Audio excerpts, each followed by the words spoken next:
అంతేగాకుండా ఇయ్యాల ఆయన అంత పెద్ద బీజేపీ ఆఫీస్ అది సొంతంగా కట్టుకున్నారు. ఆ ఆఫీస్‌లో ఆయనకొక క్యాబిన్ లేదు.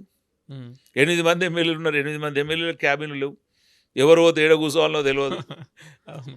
ఇయాల పైడి రాకేష్ రెడ్డి ఏదో పెద్ద పెద్ద మాట్లాడతారు. ఆయన కాడ కూసుండానికి చైరే లేదు అక్కడ పోతే. హ్మ్. అగో అంత ప్రజాస్వామ్యం ఉన్న party BJP party.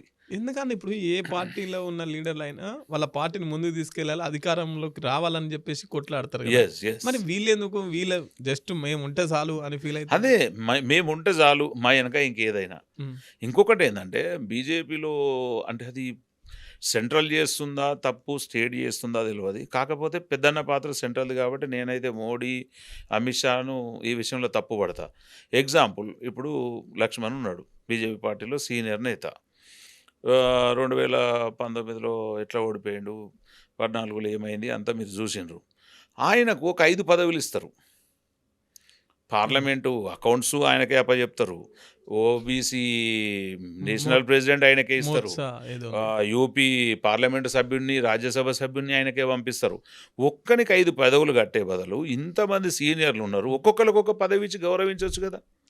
Example Kishan Reddy గారినే చూద్దాం. కిషన్ రెడ్డి గారికి సెంట్రల్ శాఖ ఉంటది. మళ్ళీ ఇక్కడ రాష్ట్ర అధ్యక్ష పదవిస్తారు. ఎక్కడికెళ్ళి న్యాయం చేస్తాడాయన? అవును. అంటే ఇవాళ ఆ పార్టీని మనం ఎట్లా మాట్లాడుతున్నాం అనంటే అదొక నియంత పార్టీగా మారిపోతుంది. ఇప్పుడు ఆ నలుగురే బతకాలా? బీజేపీలో ఇంకా వేరేవాడు బతకాలి గదా! అందరూ కనుక బతకాలి. ఖచ్చితంగా ఇట్లా ఉన్నంత సేపు బీజేపీ తెలంగాణలో రాదు, రానియ్యరు. కనుక అది మేము కాంగ్రెస్ పార్టీకి ఎంతో లాభదాయకం, శుభదాయకం గాబట్టి వాళ్ళు అట్లే ఉండాలని కోరుకుంటాం. ఓకే. ఇంతకుముందుకు బండి సంజయ్ ఉన్నప్పుడు చాలా పరుగులు పెట్టించిండు. పార్టీకి బీఆర్ఎస్ పార్టీకి ప్రతిపక్షంగా కాంగ్రెస్ గూడా లేకుంటా బీజేపీని తీసుకొచ్చిండు. యెస్. అటువంటి క్యాండిడేట్స్‌కి అధ్యక్ష పదవి మళ్ళీ ఇస్తే బావుంటదని జెప్పేసి కొన్ని ప్రజల నుండి ఇవాళ బీసీ వచ్చినటువంటి మాట. ఈక్వేషన్ అదే గదా! బీసీ ఈక్వేషన్‌లో ఒక ఈటెల రాజేందర్ అంటే, ఈటెల రాజేందర్ లెఫ్టిస్ట్ ఇయ్యమన్నారు. మరి రైటిస్ట్‌లకి ఎందుకు ఇయ్యలేదు? లెఫ్టిస్ట్‌ని పక్కకు పెట్టిర్రు సంతోషమే. ఆయనకు 10 కారణాలు చూపిచ్చిర్రు. నీకు 10 ఏళ్ళు నిండలేదు. నీకు ఇది, అది, క్రియాశీలక సభ్యత్వం అని అన్నీ నోట్స్ చేసిర్రు. సరే పక్కన పెట్టిర్రు. మరి ఉన్నోళ్ళకేమైంది? అవును. ఇయాల నిజంగా బండి సంజయ్ అన్న ఉన్నన్ని రోజులు వాస్తవంగా లేచి పరుగులెత్తింది. ఆయన హ్మ్. అనేక యాత్రలు చేసిండు. అనేక రిస్కులు చేసిండు. ఎండనక, వాననక పార్టీకి తిరిగిండు. పార్టీ లేసే టైంలో ఆయనను తప్పించే వరకు మళ్ళా కుప్పకూలింది. అవును. అంటే ఇప్పుడు మనం ఏమనుకోవచ్చు, ఈ తెలంగాణలో మనకొద్దురా భయ్ బీజేపీ పాలన మనం జేయలేం, మనం ముఖ్యమంత్రులకు అర్హులం గాదు, పాలన చేత గాదు అన్నట్టే గదా! ఇప్పుడు గిన్నేండ్లయింది కనీసము ఇయాలేదో వాళ్ళు నలుగురు, వీళ్ళు నలుగురు వాళ్ళు ఉండి ఏదో మేమింత గెలిచినాం అని జెప్పి మాట్లాడుకుంటున్నారు. ఇవాళ ఏది ప్రజాస్వామ్యం ఏది? ఇవాళ ఇదే ఈటెల రాజేందర్ గారు బీజేపీకొచ్చి గెలవకపోతే మీకు ఎంపీ సీట్ ఎక్కడిది? రఘునందన్ రావు గారొచ్చి గెలవకపోతే ఎంపీ సీట్ ఎక్కడిది? అవును. ఉన్నదంతా కాంగ్రెస్ వోళ్ళే గదా! అవును. వీళ్ళేందంటే బతిమిలాడి, బతిమిలాడి, బతిమిలాడి పార్టీలకు గుంజుకపోతారు. మళ్ళా బలవంతంగా పార్టీలకెళ్ళి ఎల్లగొడతారు. అవును. అది బీజేపీ సిద్ధాంతం. ఓకే. రామచంద్రరావుకి బీజేపీ అధ్యక్ష పదవి రావడానికి వెనుకంగా చంద్రబాబు పనిచేసిండు. చంద్రబాబు ఎవరికి చెప్తే వీళ్ళు ఆళ్ళకిచ్చిర్రు అని జెప్పేసి వస్తున్నటువంటి రూమర్. చంద్రబాబుకు, తెలంగాణకు ఎప్పుడో గోదావరి అడ్డం వచ్చింది, కృష్ణా అడ్డం వచ్చింది. ఆయన అడగొట్టుకపోయిండు. మనం ఇటున్నాం. చంద్రబాబుది ఇక్కడ ఏం పప్పులు ఉడకవు. హ్మ్.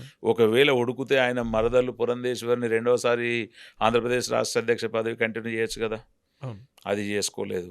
తర్వాత అక్కడ ఒక సోమవీర్రాజు గారని ఉంటారు. ఇంతకుముందు బీజేపీ రాష్ట్ర అధ్యక్షులు ఆయనకి ఎమ్మెల్సీ పదవి కూడా ఇచ్చినాం. అవును. అట్లాంటి ఆయన ఇష్టం ఉన్న బూతులు తిడతారు చంద్రబాబు నాయుడిని.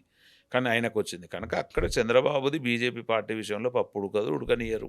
హ్మ్. అది మాత్రం అబద్ధం. చంద్రబాబు చెప్తే తెలంగాణలో రాజకీయాలు నడిచేటట్టుంటే దేనికి సంబంధం అని చెప్పేసి అంటే ఇప్పుడు మళ్ళా చంద్రబాబు వచ్చి ఇక్కడ ఏమైనా పార్టీ పెట్టి అది చేసేది ఉన్నదా? అలయన్స్‌లో వాళ్ళు ఇదివరకు నడిచిర్రు. నడిచినంత మాత్రాన ఇప్పుడు ఈయన అట్లాంటిదేమైనా పెట్టుకుంటే ఈయంత పోతది. ఈ బీజేపీకి ఏసే నలుగురు ఓట్లు కూడా ఆయన తేయరు. ఎందుకంటే నువ్వెప్పుడో జేసినవు, తెలంగాణ విధ్వంసం జేసినవు. తెలంగాణకు ఈనాటికి కూడా విధ్వంసమైన మాటలు హైటెక్ సిటీ నేను కట్టినా, హైదరాబాద్ నేను డెవలప్ చేసినా అని కలలకదే చెప్తాడు, బయటకదే చెప్తాడు. ఆయన చేసిందేముందో ప్రజలకు తెలుసు. హ్మ్. కనుక చంద్రబాబు ప్రమేయం అయితే లేదనేది నా వ్యక్తిగత అభిప్రాయం. ఇంకోటి రాజాసింగ్ ఇప్పుడు ప్రస్తుతం బీఆర్ఎస్ పార్టీలోకి వెళ్తాడు అనే సందేహాలు వస్తున్నాయి. ఇవల్ల సోషల్ మీడియాలో అవేర్నెస్ ఎక్కువైపోయింది. సోషల్ మీడియాలో అదే చెప్తున్నారు. కాంగ్రెస్ పార్టీకి వస్తున్నాడు, బీఆర్ఎస్ పార్టీకి పోతున్నాడు అని. అప్పటి నుంచి ఏవో నడిచినాయి. ఒకవేళ జరగవచ్చు, ఏవైనా జరగవచ్చు, ఆయన ఇష్టం. కాకపోతే నాకున్న వ్యక్తిగత సమాచారం ప్రకారంగా ఆయన శివసేన పార్టీ ఏదైతే ఉందో, మహారాష్ట్రలో బాల్ ఠాకరే, రాజ్ ఠాకరే, షిండే వీళ్ళవి ఉన్నాయి కదా. సో దాంట్లో ఆ పార్టీకి సంబంధించిన దాంట్లో పోదాం అనేది ఆయన ఆలోచన. దాన్ని ఇక్కడ డెవలప్ చేసుకుందామని. కాకపోతే నిజంగా బీజేపీని వదిలిపెడితే రాజాసింగ్ బతకలేడు, రాజాసింగ్ను వదులుకుంటే బీజేపీ బతకలేదు. అది అవినాభావ సంబంధం. అవును. ఒకవేళ నిజంగానే రాజాసింగ్ను వాళ్ళు పక్కన పెట్టి ఇలా కిషన్ రెడ్డికి పడకనో, లక్ష్మణ్కి పడకనో, బండి సంజయ్కి పడకనో, ఈటల వీళ్ళందరూ కనుక కలిసి నిజంగా ఆయన పక్కన పెడితే ఎక్కువ శాతం బీజేపీకి డ్యామేజ్ అయ్యే అవకాశాలు అయితే 100% ఉంటాయి. మరి ఎందుకు ఇంత డ్యామేజ్ జరుగుతుందని తెలిసినా కూడా రాజాసింగ్ను అట్లా పక్కన పెడుతున్నాం? ఎదిరించేవాడు ఉండొద్దు అక్కడ. ఎవ్వడు కూడా ఎదిరించదు. దీన్ని అందరిని ఎదిరిస్తాడు. అక్కడ ఏంటంటే ఎవడైనా ఇవి ఎన్ని 3 కాదు 2 అంటే 2 అనేటోడే ఉండాలి అక్కడ. ఇవి 3 అంటే ఎవడు ఉండదు. అది నడుస్తుంది. చెప్పినట్టు వినాలి. మన కాడ కూర్చోవాలి. మనం ముందటోడు అన్ని పదవులు అనుభవించాలి. ఎన్కోడు ఏది అనుభవించవద్దు, అడగద్దు కూడా. అంత ఘోరమైన అప్రజాస్వామికమైన పార్టీ బీజేపీ పార్టీలో ఉంటుంది. మరి దాన్ని ఎట్లా ప్రజలు ఆదరిస్తారనుకుంటుర్రు, ఎట్లా?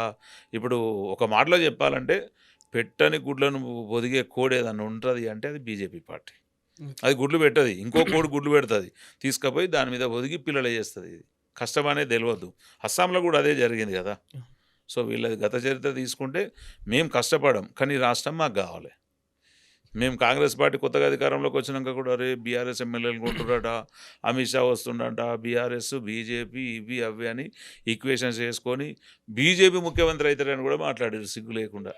ఏం అవకాశం ఉంది, ఏం పద్ధతి, ఏం అర్హత ఉందని ముఖ్యమంత్రి అవుతారు వాళ్ళు? అంటే బలవంతంగా గుంజుకొని కావడానికి కావాల్సిన మార్గాలే తప్ప ప్రజాస్వామ్యంలో గెలిచి ఒక ఓటు అనే హక్కుతోని మేము ముందుకు వస్తామనే ఆలోచనలో బీజేపీ ఏనాడు ఉండదు. అధికారం ఎంత గలీజు దారుల్లో గుంజుకుంటారంటే అక్రమంగా అన్యాయంగా గుంజుకొని అధికారం అనుభవించాలనేది మాత్రమే బీజేపీ తపన ఎప్పటికీ. ఓకే, ఈ రామచంద్రరావుకి అధ్యక్ష పదవి ఇవ్వడాన్ని ఏ విధంగా చూస్తారు? నేను అదే చెప్తున్నా కదా, రామచంద్రరావు గారు వాస్తవంగా ఒక మంచి నేషనల్ అడ్వకేటు, క్రిమినల్ అడ్వకేటు, రెండవది సౌమ్యుడు, పార్టీలో సంస్థాగతంగా ఆయన చాలా పనిచేసిండు. ఎమ్మెల్సీగా కూడా పార్టీ ఆయనకి అవకాశం ఇచ్చింది. నేను ఇందాక ఏదో న్యూస్ చూస్తూ ఉంటే బండి సంజయ్ గారు అంటున్నారు ఈ ఏబీవీపీ వాళ్ళను, ఆర్ఎస్ఎస్ వాళ్ళను, అప్పటి నక్సలైట్లు కావచ్చు, పీడిఎస్ రాడికల్స్ చంపుతుంటే భుజాల మీద శవాలను మోసిండు కనుక ఖచ్చితంగా అట్లాంటి వాళ్ళని పార్టీ గుర్తించి ఆయనకి ఇచ్చింది అంటున్నాడు. అది పార్టీ అంతర్గత విషయం. కాకపోతే రామచంద్రరావు గారు అందరికి కావాల్సిన వాడు, అందరితో చాలా సౌమ్యంగా ఉండే వ్యక్తి. ఒక ర్యాష్నెస్ అనేది లేదు. చాలా నిదానంగా పార్టీని నడుపుకోపోయే అర్హతలు అయితే ఉన్నాయి తప్ప బండి సంజయ్ లెక్క ర్యాపిడ్ రెపోన్ అయితే కాదు. ఓకే, థ్యాంక్ యూ అన్న. Thank you so me much. విలువైన సమయాన్ని మా కోసం కేటాయించి ఇంత చక్కగా వివరించినందుకు. సో ఇదండి స్పెషల్ పాడ్కాస్ట్. చూస్తూనే ఉండండి బీఆర్కే న్యూస్, ఇది తెలుగుడి సత్తా.